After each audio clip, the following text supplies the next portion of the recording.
अंबाला में बढ़ी कोरोना मरीजों की संख्या। बीते 24 घंटे में सामने आए 32 नए मामले। एक्टिव केसों की संख्या 100 के पार। कोरोना नियमों को लेकर लोग लापरवाह।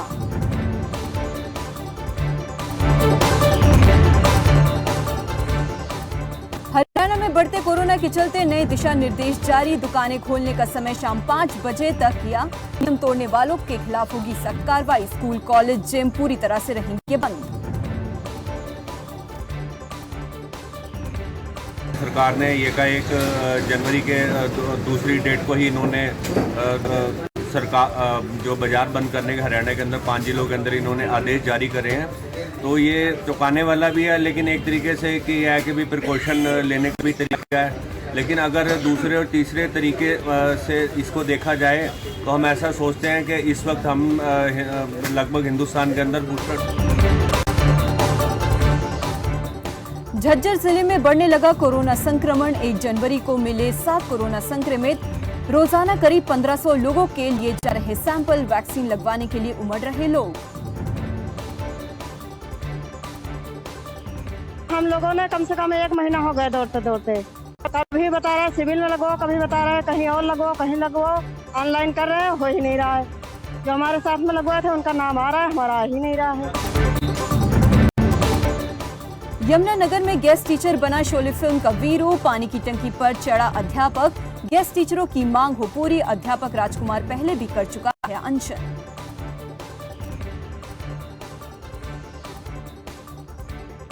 हमारे संगठन के संरक्षक हैं। 2019 में 22 दिन आमरण बैठे थे करनाल में, और उस समय भी एक डिमांड थी कि टीचरों को बेसिक सैलरी दी जाए और रिटायरमेंट पर एक मुफ्त राशि दी जाए।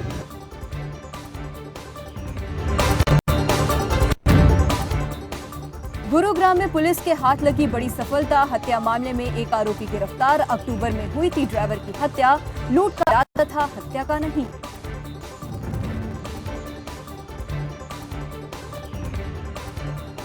था जो गुड़गांव से अपना कुछ एक कारोबारी का ड्राइवर था और कुछ अपना सैंपल वगैरह ये जो बैग्स होते हैं वो यहाँ कहीं डिलीवर करने के लिए आ रहा था।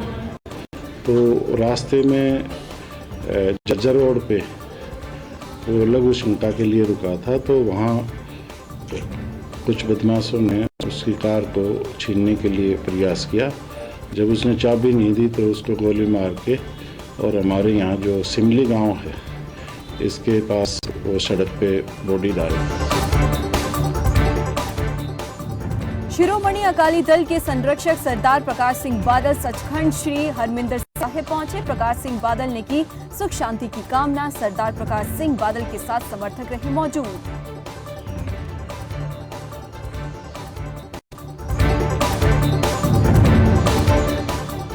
खन्ना जिले के सिविल अस्पताल में सफाई कर्मियों ने किया विरोध प्रदर्शन। सुपरवाइजर के खिलाफ की जमकर नारेबाजी। सुपरवाइजर पर लगाया बदसलूकी का आरोप। कर्मियों ने सुपरवाइजर को हटाने की मांग की।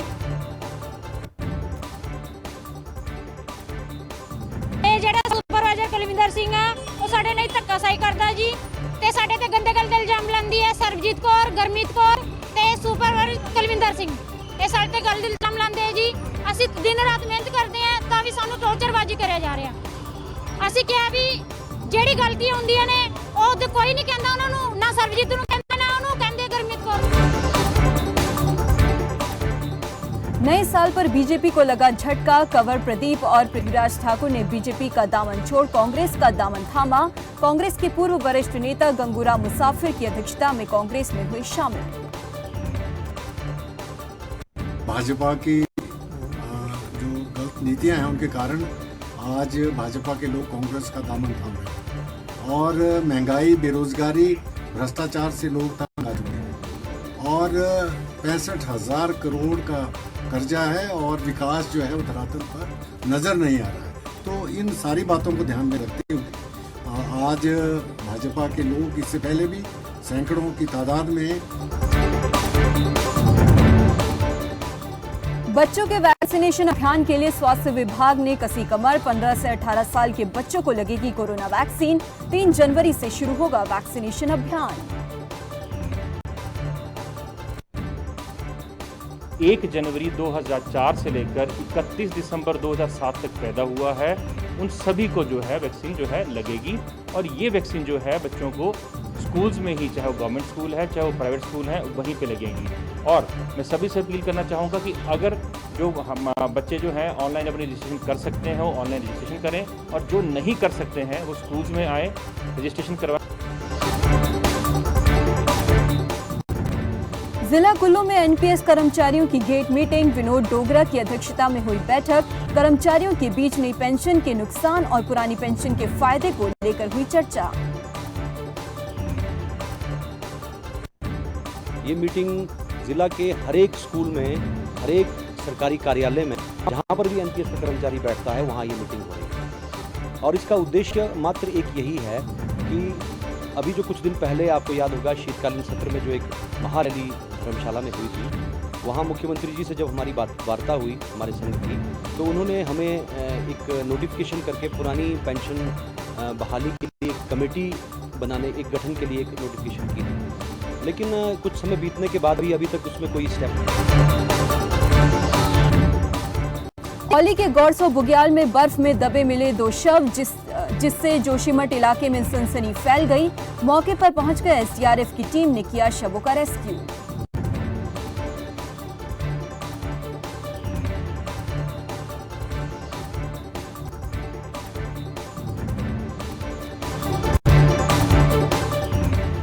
देहरादून पहुंचे सीएम पुष्कर सिंह धामी, शहीद हवलदार प्रदीप को दी श्रद्धांजलि। सीएम ने शहीद के परिवार से की मुलाकात, देश के वीर को देश का नमन।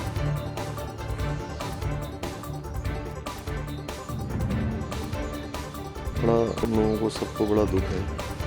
हम भगवान से प्रार्थना करते हैं कि भगवान अपने श्री चरणों में उनको स्थान दे और उनके परिवार के लोगों को जो एक असमय इतना बड़ा कष्ट आया है, उस कष्ट को सहन करने की शक्ति प्रदान करे।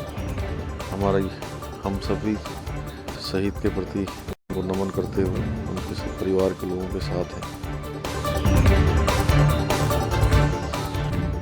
उत्तराखंड में विधानसभा चुनावों की सरगर्मियां तेज, पूरे जोश के साथ चुनाव मैदान में उतरी आम आदमी पार्टी। दिनेश मोहनिया ने पार्टी कार्यालय का किया शुभारंभ। के चुनावों को पूरी दम के साथ लड़ रही है और उसी कड़ी में आज यहाँ पर हजारों की संख्या में लोग उपस्थित हैं और पार्टी ज्वाइन कर रहे हैं। साथ ही साथ कार्यालय का उद्घाटन है, तो ये सब जो है वो चुनाव लड़ने की प्रक्रिया का हिस्सा ही है।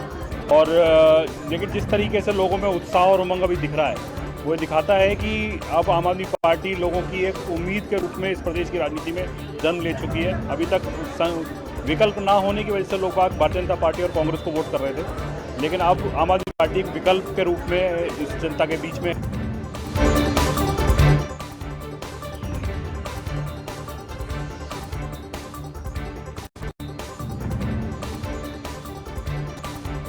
पीटी नहीं, चुनाव के समय चुनाव कंट्रोल रूम को हो सकती है इससे परेशानी।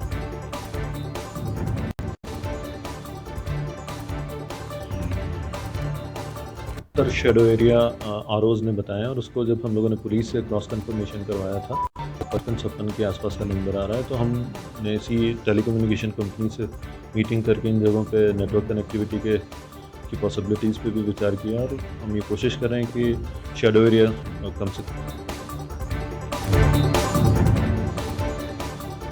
देहरादून नगर निगम की ओर से बैठक का किया गया आयोजन, जिसमें महापौर सुनील उनियाल समेत कई अधिकारी और कर्मचारी रहे मौजूद। बैठक में शहर के सौंदर्यीकरण को लेकर की गई चर्चा। हमने शहर की जिम्मेदारी सबकी सामूहिक जिम्मेदारी है, और 2022 में जो है स्वच्छता सर्वेक्षण में देहरादून का अच्छा स्थान आए। हमारा प्रयास रहेगा कि हम इसे 25 से लेकर 50वें स्थान पर इसे नगर निगम का स्थान आए। इसलिए आज जो है सभी पत्रकार बंधुओं को भी बुलाया गया। सभी शहर के जो हमारे 2 हमने ब्रांड एम्बेसडर नियुक्त किए हैं, उसमें अनूप नौटियाल जी और काव्य जी, ये व्यवस्था भी करिए। और मेरा चैनल के माध्यम से सभी शहरवासियों से अनुरोध है कि स्वच्छता सर्वेक्षण में सबका सामूहिक प्रयास होगा। बाजपुर में किसानों ने तहसीलदार को सौंपा ज्ञापन। खतौनी नहीं मिलने से परेशान है किसान, जल्द मांग पूरी करने की कही बात। कहा मांगे नहीं मानी तो होगा आंदोलन। मामला ये है कि पिछले 2 महीने से किसानों को खतौनी नहीं दी जा रही है तहसील की ओर से, और उसकी वजह से राजस्व का भी घाटा हो रहा है। किसानों का तो हो ही रहा नुकसान उसमें कि दफ्तरों के, बैंकों के सारे काम रुके पड़े हैं और लोग बहुत परेशान हैं। इसलिए हम चाह रहे हैं कि एक बार हम आज को ज्ञापन देंगे, रिक्वेस्ट करेंगे। इसमें हम कोई उस तरह की बात नहीं कर रहे हैं, लेकिन 2-3 दिन बाद अगर ये नहीं करते हैं 2-4 दिन में या 4-5 दिन में, तो फिर हम इसका कुछ नया रूप से फिर दोबारा इनको एक चेतावनी। लक्सर के खानपुर में कॉलेज का नाम बदलने पर ग्रामीण नाराज। ग्रामीणों ने मांग पूरी नहीं होने पर आत्मदाह की दी चेतावनी। शिकायत के बावजूद प्रशासन ने नहीं ली सूद।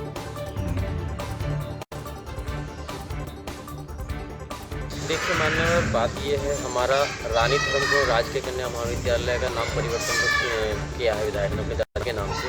ये बहुत गलत है। हमें राजकीय कन्या महाविद्यालय अच्छा लगता है, और जिस प्रकार से इनका रवैया चल रहा है ये बहुत तानाशाही पूर्वक है, और प्रशासन पे भी इतना प्रेशर है कि जिस 27 दिन तक इन्होंने हमारी कोई सुध नहीं दी। इस विवश में होकर आज हमने आत्महत्या का प्रयास भी किया था। उसके लिए जो है तहसीलदार लक्सर और थाना अध्यक्ष वगैरह ये गए थे लोग, जिन्होंने हमें समझाया। तो प्रसपा अध्यक्ष शिवपाल सिंह यादव पहुंचे दरगाह शाहमीना। दरगाह शाहमीना पर शिवपाल यादव ने चादर पोशी। भारी संख्या में कार्यकर्ताओं ने किया शिवपाल यादव का स्वागत। चुनाव से पहले चादर पोशी कर शिवपाल यादव ने मांगी कामयाबी की दुआ।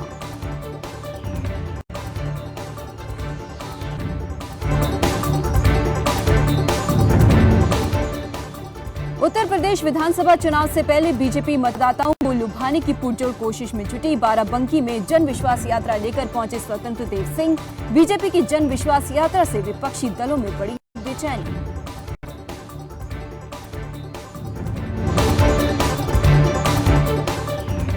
बीजेपी की जन यात्रा पहुंची सुल्तानपुर। इस मौके पर बीजेपी राष्ट्रीय महासचिव और डिप्टी सीएम ने किया यात्रा का स्वागत। कैबिनेट मंत्री मोती सिंह समेत तमाम नेता रहे मौजूद।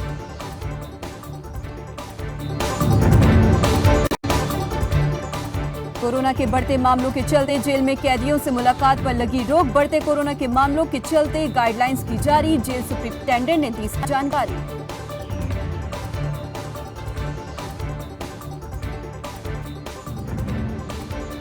गाइडलाइन आ गए हैं कि जैसे हम लोग पहले अलर्ट करते थे उसी तरीके का आदेश प्राप्त हो गए हैं कि एक तो टेस्टिंग वाला काम बढ़ा दिया जाए जेलों पे भी, और इस संक्रमण खतरे को देखते हुए मुलाकात बंद कर दी गई है। सबसे महत्वपूर्ण निर्णय। सहारनपुर में एआईएमआईएम के अध्यक्ष असदुद्दीन ओवैसी की गाड़ी के आगे दूसरी पार्टी का झंडा दिखाने को लेकर विवाद में हुआ एक व्यक्ति घायल। बेहद शोषित वंचित समाज सम्मेलन को संबोधित करने पहुंचे थे ओवैसी।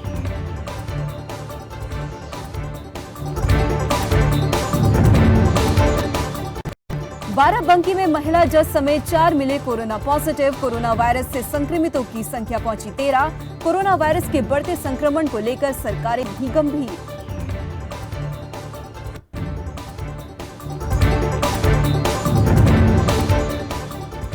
यूपी में चुनाव से पहले शराब माफिया हुए एक्टिव। शराब माफियों से पुलिस हुई सतर्क। शराब तस्करों के खिलाफ पुलिस ने चलाया अभियान। पुलिस ने 102 अवैध शराब की पेटी पकड़ी। साथ ही पुलिस ने 5 आरोपियों को किया गिरफ्तार।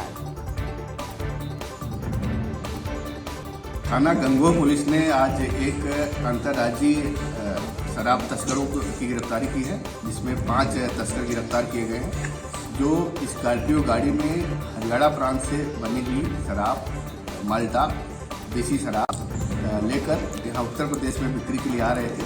उत्तर प्रदेश की आबकारी राजस्व को नुकसान पहुँचा रहे थे। इसमें से 5 गिरफ्तार हुए हैं। स्कॉर्पियो गाड़ी में कुल 102 पेटी माल्टा देसी शराब, और जिसमें कुल 1224 बॉटल्स हैं। अगर इनकी कीमत। बीजेपी ब्लॉक प्रमुख शरद राणा पर लगे गंभीर आरोप। राजस्व अधिकारियों को पीटने का मुकदमा हुआ दर्ज। पानी की टंकी की जगह का जायजा करने गई थी टीम। बेरोजगारी पानी टंकी बनती है जल जीवन मिशन के लिए, उसकी पैमाइश करने के लिए हम सीमांकन करने गए, तो हमने जगह सीमांकन कर दी। जिस जगह को हमने सीमांकन किया वो जगह पर वो नहीं चाहते थे, वो दूसरी जगह अपने मन मर्जी के हिसाब से करवाना चाह रहे थे, जो कि मेरे लिए। यूपी में संपूर्ण समाधान दिवस का आयोजन, एसडीएम एसीपी समेत कई अधिकारी रहे मौजूद, समस्याओं के जल्द समाधान का दिया आश्वासन। मुख्य रूप से राजस्व के मामले आए हैं, कुछ आवंटन है पात्र लोगों को, उन आवंटन भूमि पे कब्जे को लेकर के शिकायतें आई हैं। कुछ उनके कोर्ट में पैमाइश के मुकदमे चल रहे हैं जिसमें समय से पैमाइश न हो पाने की बात आई है। इन दोनों मामलों में तहसीलदार और एसडीएम को निर्देशित किया गया कि शीघ्र आवंटित भूमि पे और कोर्ट में जो पैमाइश के मुकदमे उन पर जल्दी से जल्दी निस्तारण किया जाए, जिससे मुकदमे का निस्तारण हो। लखीमपुर खीरी के मोहम्मदी पुलिस को मिली बड़ी सफलता, मोहम्मदी से गायब तीनों नाबालिग छात्राओं को 36 घंटे में दिल्ली से किया बरामद। परिजनों के व्यवहार से नाराज होकर छात्राओं ने छोड़ा था घर। दिनांक 30/12/2021 को थाना मोहम्मदी क्षेत्र के अंतर्गत 3 नाबालिग बच्चियां जिनकी उम्र करीब 14 से 16 वर्ष के बीच होना बताया गया, उनके गायब होने की सूचना थाने पर प्राप्त हुई। इस सूचना पर तत्काल अभियोग पंजीकृत करते हुए थाना स्तर पर एक पुलिस टीम गठित की गई थी। थाना मोहम्मदी पुलिस टीम द्वारा आज उन तीनों बच्चियों को सकुशल दिल्ली के सीलमपुर रेलवे स्टेशन से बरामद कर मोहम्मदी लाया जा रहा है। पूछताछ में बच्चियों ने बताया कि वो अपने माता पिता से नाराज हैं। आप देख रहे हैं खबर।